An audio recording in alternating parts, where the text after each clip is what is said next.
This is WWE superstar Drew McIntyre, and you're listening to the WWE Podcast. The champ is the one that everybody wants, me. Lynch is going to WrestleMania. Claymore! Austin 316 says I just whipped your ass. This is my idol. You're going to acknowledge me. Welcome to the WWE Podcast.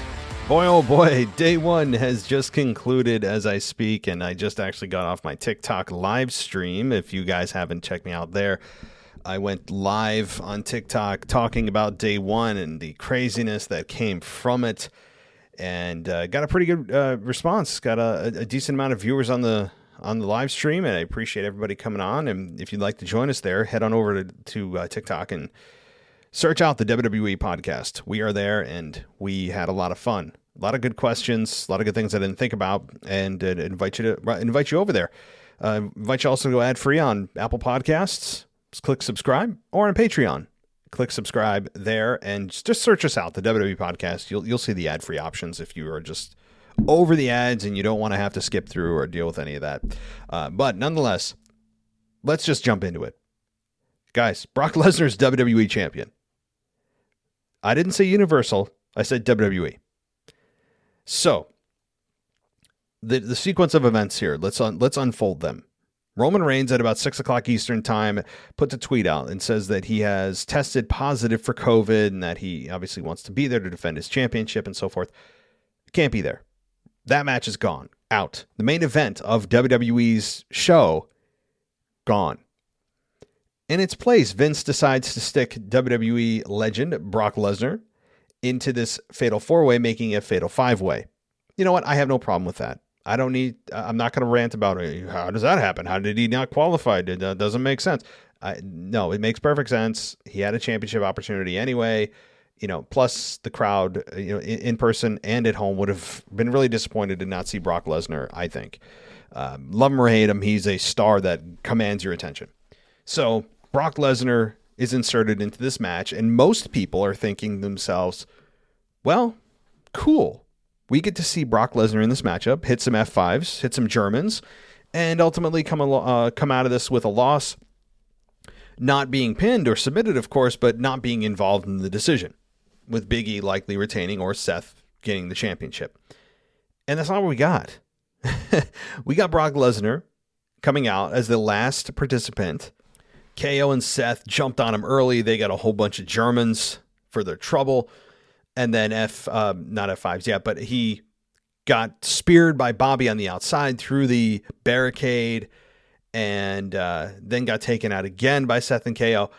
And then Brock Lesnar finally took over into that matchup. And you knew once he came back from the outside, there was going to be hell to pay. And boy, was there. I think everybody except Lashley, he hit with an F5. And I'll get to Lashley in a minute in terms of what I think's coming. But Brock Lesnar hits an F5 on everyone except Lashley. And he ends up winning. He ends up pinning not just anybody, but the WWE champion himself after an F5, a second F5, to Big E. And Big E goes down 1, 2, 3. And that to me was very telling. Not just that Brock Lesnar just pinned anybody, but he pinned the champion himself. People have been asking me, they asked me on the live stream, on Twitter, why? Why did they not protect Big E? Because I assumed they would protect Big E. You probably did too. Here's the answer. Since Brock Lesnar was inserted into this matchup, and since Vince McMahon decided to make him champion, the way to get away from the logical Big E versus Brock Lesnar matchup that Big E would have a stake to claim in is to have Brock pin the champion himself. Now, see, here's the thing. If Brock Lesnar pinned anybody else, you would have Big E coming out saying he wasn't involved in the decision, that he has, he basically has a stake to claim that he's owed a rematch. But by having Big E not protected and getting pinned clean by Brock, that argument becomes much less substantial given that Brock beat the champion himself with no funny business. So they want to move away from Brock and Big E and get to the actual main event here. And that is Mr. Almighty. Bobby Lashley versus Brock Lesnar. That's where they're going for this, with this too. And it's confusing, right? Because now you have Brock Lesnar as WWE champion, which is a part of Monday Night Raw. However, Brock Lesnar is a free agent and he can move between brands as he wishes, but he has Roman Reigns to still contend with, and anybody out there thinking that they're not going to continue with that storyline. I mean, it's going to continue. Okay. And Roman will likely be cleared this Friday, if not at the very latest next Friday, assuming there's no complications with his cancer. Obviously I don't think there are. And his cancer, I believe, is in remission. I don't know of any other drugs I don't know anything about his health, and nor should I, but my point is that I would assume per CDC regulations, if you are anti-symptomatic or your symptoms are getting substantially better or dissipating and you're vaccinated, you only need to quarantine for 5 days. That would mean that in 6 days, which is when the next Smackdown would be, Roman Reigns would be eligible to appear. So let's hope that's the case. I don't know, but I'm hoping. So, but that does confuse the story, right? Because we have Brock Lesnar, who is the WWE champion, and is continuing the storyline with Roman's on SmackDown. So the problem, here's the thing. It may not be a problem because with Brock Lesnar being declared a free agent, that solves the problem of people being able to move between brands, of him being able to move between brands. Not that WWE ever really cared about this anyway, but at least there's that. And it makes me happy that they told you ahead of time that's what Brock is. Fine. Good. He can do what he wants. And as he said, Brock Lesnar does what Brock Lesnar wants to do. And boy, is that so true. That's what is hilarious about that statement. And he should make a t-shirt out of that, by the way. I would buy it in a heartbeat because it's not just true on like a storyline level. It's true on a meta level. Like Brock Lesnar does and dictates whatever he wants to do. Like I can guarantee Brock Lesnar just completely just dictated the terms and agreements of his contract with WWE. He doesn't need WWE. WWE needs him. Therefore, all the power is held in Brock Lesnar's hands. Anyway, my point about this story, I'm getting to it. Brock can still go to SmackDown, continue his program with Roman, get to this matchup at the Royal Rumble, and Bobby and Brock can be teased until it's time for them to go full head. In other words, here's what I think they're going to do. They have to clear up Roman Reigns and Brock Lesnar. They have to, right? To get to, assumingly, Bobby Lashley and Brock Lesnar. There's two ways to do this. Either you retain the championship, have Brock Lesnar keep the championship, and face Bobby Lashley at WrestleMania, where Bobby could beat Brock Lesnar, or maybe Brock retains. Or at the Royal Rumble, you have Bobby Lashley versus Brock Lesnar, and Roman Reigns screws Brock Lesnar out of the WWE Championship. Therefore, Brock no longer has the belt. And the program with Roman and Brock continues and builds to WrestleMania. So there are two options. Both are legitimate. It depends on where they want Brock Lesnar to be in a main event of WrestleMania. If the goal is to get to Roman versus Brock at WrestleMania, and I know what a lot of people are thinking, and I'm thinking it too. We've seen this so many times now, and to be able to build this to try to build this for the next 3 months is going to be difficult to keep people's attention and people not deciding that we've seen enough of this. It all depends on where Vince wants Brock. If it's the main event of Roman versus Brock, then you're going to have Roman screw Brock out of the championship. He won't be WWE champion for long. He's going to drop it to Bobby Lashley at Rumble. It could be as soon as the Rumble.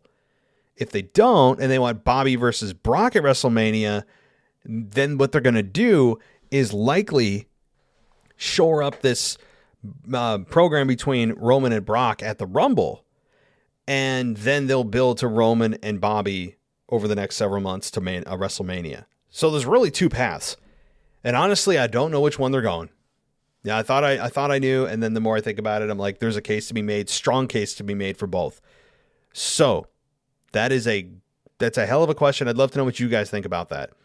But the matchup was really good. So let's get back to day one. The match was really good between them, and really all matches, almost every match was really good on the show. I got to give this show a thumbs up, even without Roman Reigns on it. It was a good show, really good show. And I think the crowd was into it. Atlanta really helped. And the matchup here, the main event, as I'm starting with, I thought was really well done. Everybody had their kind of hope spots, although it was really about the Roman Reigns show. I got to say, Brock Lesnar show. It was the Brock Lesnar show during this match. He did suck the air out of the room. Whether that's good or bad, if you love Brock Lesnar, that's a good thing. If you find it a little unfair to the rest of the competitors, it wasn't. But it was, it wasn't the typical, oh my God, so-and-so is going to win the championship. So-and-so could win the championship. Each person has their moment. It didn't seem that way. It just seemed like it was a Brock Lesnar heavy focused matchup. And it was hot. But that said, it was still really well done. Really well done. Hard hitting and believable and timed very well. And I could have seen this go on another 10, 15 minutes. So, again, I really enjoy this. You notice that Brock Lesnar didn't get a single offensive maneuver on Bobby. Bobby got a couple of spears on him, but Brock got nothing on Bobby. Nothing. So, and the look that Bobby gave Brock was fun. That was very telling at the end of the matchup. So that's going to be something guaranteed they're building to 100%, either at Rumble or Mania. Or in between. There could be an odd pay-per-view they decide to blow this main event on. But also another fun fact about this is that Brock Lesnar also ended the run of Kofi Kingston. Remember that? So now he has 2 for 2 in taking out the New Day, which makes Brock Lesnar my new father.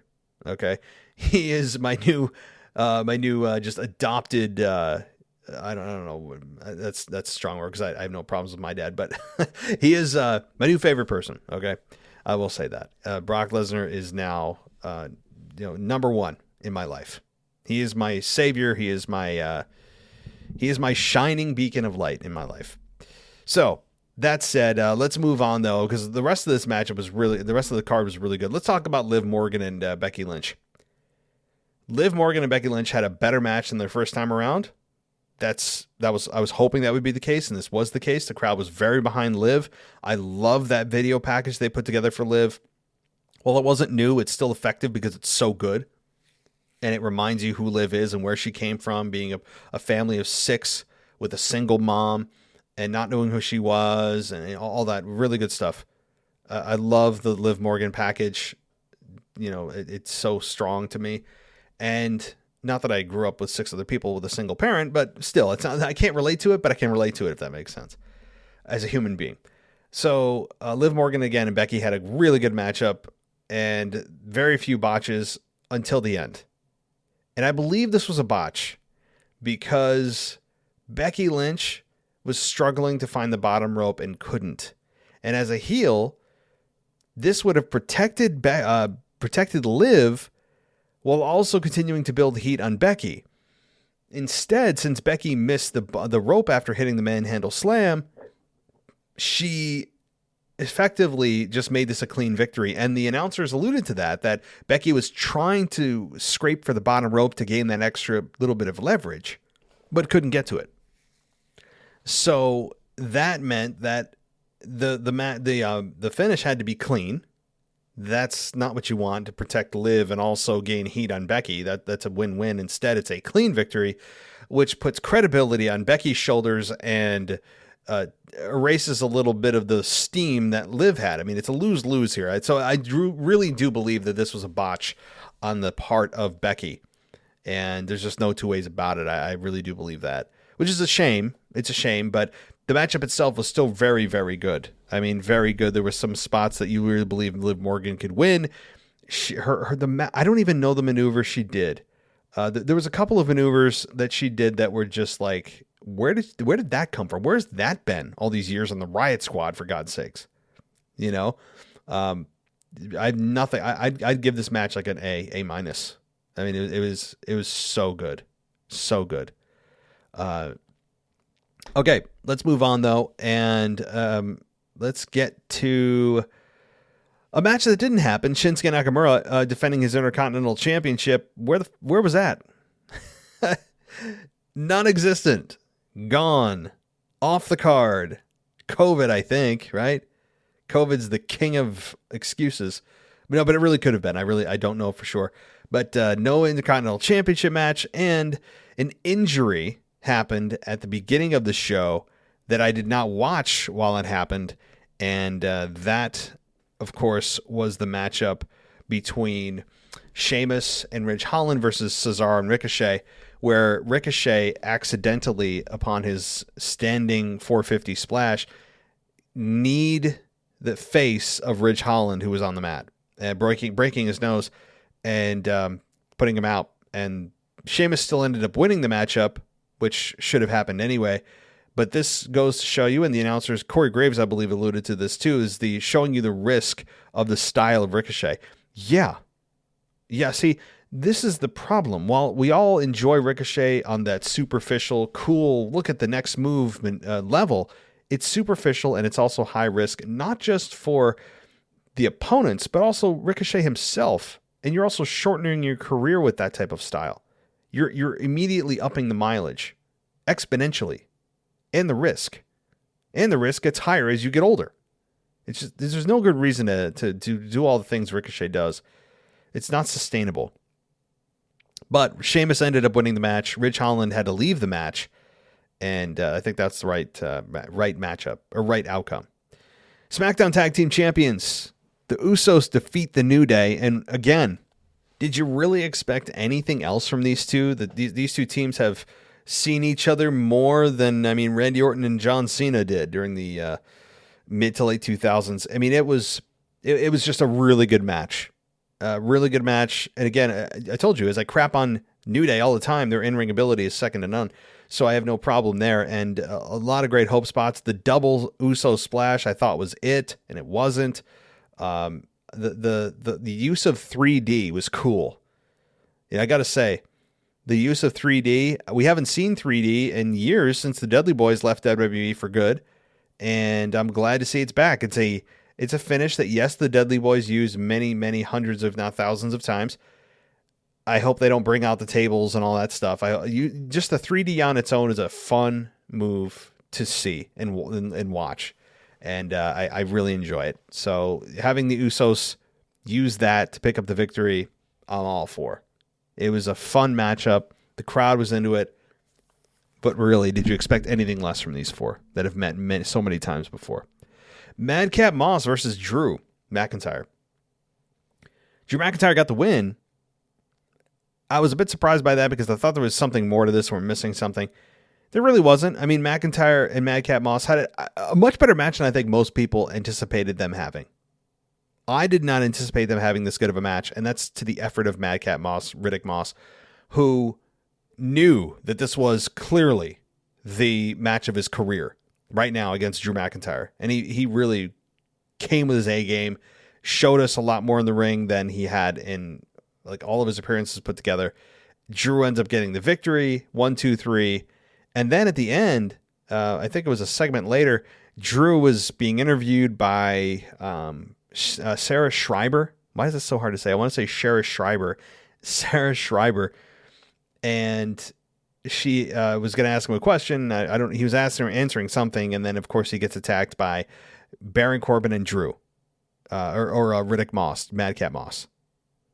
So Madcap Moss and Corbin attack him. Corbin puts a chair around the neck of Drew and uses some kind of steel scaffolding to slam it into the chair, trying to break the neck of Drew. Obviously does not succeed, but still ends up trying to injure Drew. This is just another extension of the program that we all thought was over, but it's not. We get Drew McIntyre versus Corbin probably at Rumble. So take that for what it's worth. And then Drew can finally get into a program after the next pay-per-view, January 29th on Saturday at this premier live event. I'll get to that in a second with Corbin. So people ask me, did you notice premier live event? I did. It's about time that they rename the actual shows that are pay-per-views, and I'm sure that we'll still say pay-per-view, and that the announcers will slip up and say pay-per-view, and that the promos will occasionally say pay-per-view. And they said premier live event many times during the show. They're trying to rebrand what pay-per-view is. It's a semantics thing. It's all linguistics. They're trying to just rebrand pay-per-view to Premier Live Event, which is true, right? Because the pay-per-view model has been dead for many years. Since the network debuted in 2014, the pay-per-view model has faded out quickly. And I don't know if you could still, although I've recently heard you could still actually buy pay-per-views on a single basis. Like, who the hell's doing that? Like, I would love to talk to somebody that bought the day one pay-per-view, like on like a standalone pay-per-view. I'd love to talk to that person and how much they paid for it. But that model is dead for all intents and purposes, and it's streaming now. Everything's streaming. So I understand why they rebranded it from pay-per-view to Premier Live Event. It's a mouthful. Like, pay-per-view spills out much quicker than Premier Live Event. Doesn't sound as good. So, okay. Let's see. Raw Tag Team Championship. RK Bro defeat the Street Profits. This one I was surprised by because I predicted that Randy Orton and Riddle would lose. That was until I saw who they were coming out with. MAGA, or not MAGA. Oh, jeez. I'm not trying to get political. Who did they come out with here? It was there was rappers that I don't know who they are. I really have no idea. And they bring in these people that I have no clue about, and I'm just completely oblivious to the hip hop world. I mean, I just am. So when I saw that and heard they were being introduced as the best group in the world, I laughed. Okay, the best group in the world, huh?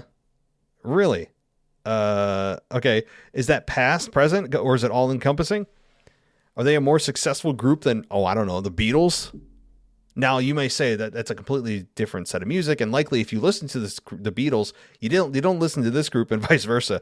But I mean, come on, whatever. Like, it's just hilarious that they were introduced as that. Anyway, they didn't really say or do much other than feel out of place and awkward, and that's how most celebrities feel.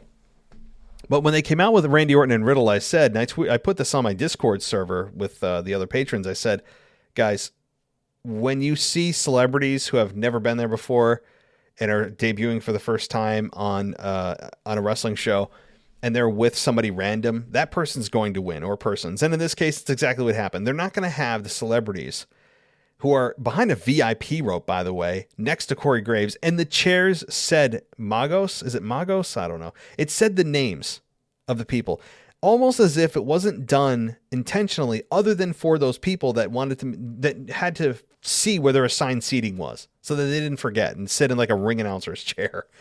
But we did, of course, see them in the ring, victorious, holding up their hands, just flexing oddly on the top rope with Randy Orton and Riddle. I mean, it's awkward. I don't know what Vince's fascination is with celebrities. I have no idea. And also, generally speaking, doesn't make the celebrities look like fools. But you knew the second that the celebrities, those rappers came out, that group, I really don't know, hip-hop group. I'll call them hip-hop group. That hip-hop group, that's so sad I can't remember their name. It's just so bad. That tells you everything you need to know about my education on hip-hop music. But when they came out with Edge and Orton, or Orton and Riddle, I immediately said, yep, they're going to win the match, because they're not going to want that group standing there sulking that their inexplicably favorite group, because why they came out with Edge and Orton, or I keep saying Edge and Orton and Riddle made no sense, but you're not going to want that image being lost of everybody holding up hands and look how great. I mean, it's clearly just an imagery thing. So you knew that Edge and or Orton and Riddle, I don't know what the hell. We're talking about Edge next because my brain wants to, apparently. Really good matchup, though, and I loved the setup for Riddle and Orton. That Riddle pop-up that he did for Orton to hit the RKO is really brilliant. I hope they come up with a name for the finish. And it was a beautiful RKO, as always. And Montez Ford took the pinfall in what otherwise was a very good matchup. And I was a bit surprised here that we didn't get at least a small break, the foundation of this team of Orton and Riddle. But we didn't. And it looks like they're stringing this out a little more. Maybe the merchandise sales are good. Maybe they don't know what else to do with the tag team championships. Maybe there's a better story to tell. Or all the above, right? Could be all the above. So, anyway, good matchup. I don't have a problem with the outcome. I just was wrong on it. I think this is the only one I got wrong, other than Brock Lesnar. No, but nobody got Brock Lesnar's right. Okay, now that my brain wants to talk about it, let's talk about Edge. Let's talk about Edge and Miz, because I need to, or I'll keep saying Edge and Orton. Edge and Miz. Good match. I mean, really good match. And you know a match is going to be long, too, by the way, when you start with a collar and elbow tie-up. When you start with a collar and elbow tie-up, and you like kind of tease it and do tests of strength and all that stuff, you know that you've been allotted like 20 minutes. And they were. I mean, I don't have the exact time of the match, but it was long, but good. And credit to The Miz. I feel like my brain's going to explode saying those words together, but really credit to The Miz. Maurice played her role very well too. Some of the spots were very believable, with Maurice slapping Edge and then Miz hitting the skull crushing finale. You thought that was it. The announcers sold it like it was. It was a fun time, but then you get Beth Phoenix, who comes out to even the odds and stands there with her mean face, a little over emoted, but fine. And comes out to even the odds to chase Maurice back to the back. And again, leveling the playing field for Miz to turn around and catch a spear for the Edge's victory of 1, 2, 3. We all know what's coming next, and that is a tag team match between these two. That'll be fun. Royal Rumble, here we come. I think that's good. I don't understand Edge's obsession with the Brood thing, though. Suddenly he's just decided to come back with it, and I don't know why. Why is Edge going back to the Brood thing? I don't understand. I don't get it. I don't hate it. I'm not following the logic, other than he said that Edge is dead. Well, if that Edge is dead, why is he come halfway up the ramp and then his music plays like normal? It's not dead. That's schizophrenic. He's got multiple personalities. Again, I'm not ranting. I'm not angry. I'm not disappointed or anything. I'm just confused. But it's fine. I won't. That's not the hill I'm going to die on. I've got many other hills I would die on. That's not one of them.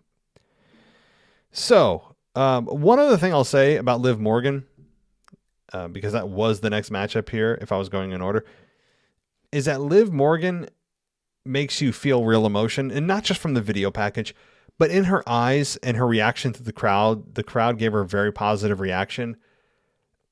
Liv, you could tell, was genuinely appreciative of that reaction. You could see it in her eyes.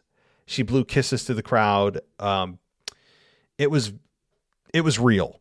You've been around wrestling long enough. You know generally what's real, what's not, what's been staged, what's been not.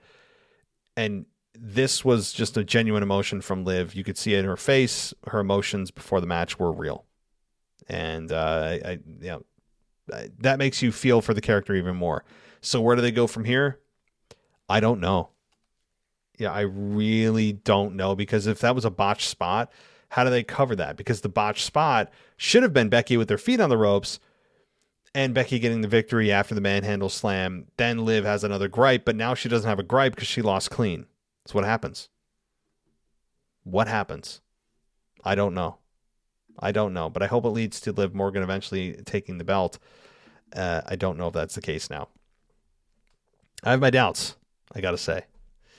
So I think that covers the entire pay-per-view. I know it's a much more abbreviated version than is a normal review show, but I wanted to get this out. It is now time for me to jump into bed. I mean, I'm just going to tackle the bed and pass out because if I don't, I won't get any sleep. And sleep is a premium around here. It's like a premium live event around here for sleep. So, here's the other thing I wanted to let you guys know. I don't know if I'm going to be doing a weekend review, given there was no real Smackdown, which is why we didn't have a Michael Ritter review, because it was just like a 2021 moments thing. So I don't know if I'm going to be doing a Smackdown or a weekend review this week, given that I already did a Monday Night Raw full review. I just reviewed the day one pay-per-view, and there was no Smackdown. So with that said, very unlikely I'll be doing a show tomorrow for the first time in a long time with no weekend review. But I'll be back Monday with a nostalgia. I'll be doing that From the Vault version. I'll be pulling one that maybe you haven't heard in a while or one that you've never heard. And then on Tuesday, it'll be a brand new, fresh episode of the Monday Night Raw review. Wednesday is the mailbag, and so on. So thank you, everybody, so much for your support. Consider giving us a 5-star rating on Spotify. Yes, Spotify allows ratings now, and Apple Podcasts. And everybody, thank you so much. Happy New Year. Take care. Talk to you next time. Thanks for listening to the WWE Podcast. Don't forget to subscribe on your favorite podcast app so you don't miss a show, or head to WWEpodcast.com. And for all of these shows ad-free, head over to patreon.com/WWE Podcast. Until then, we'll see you next time.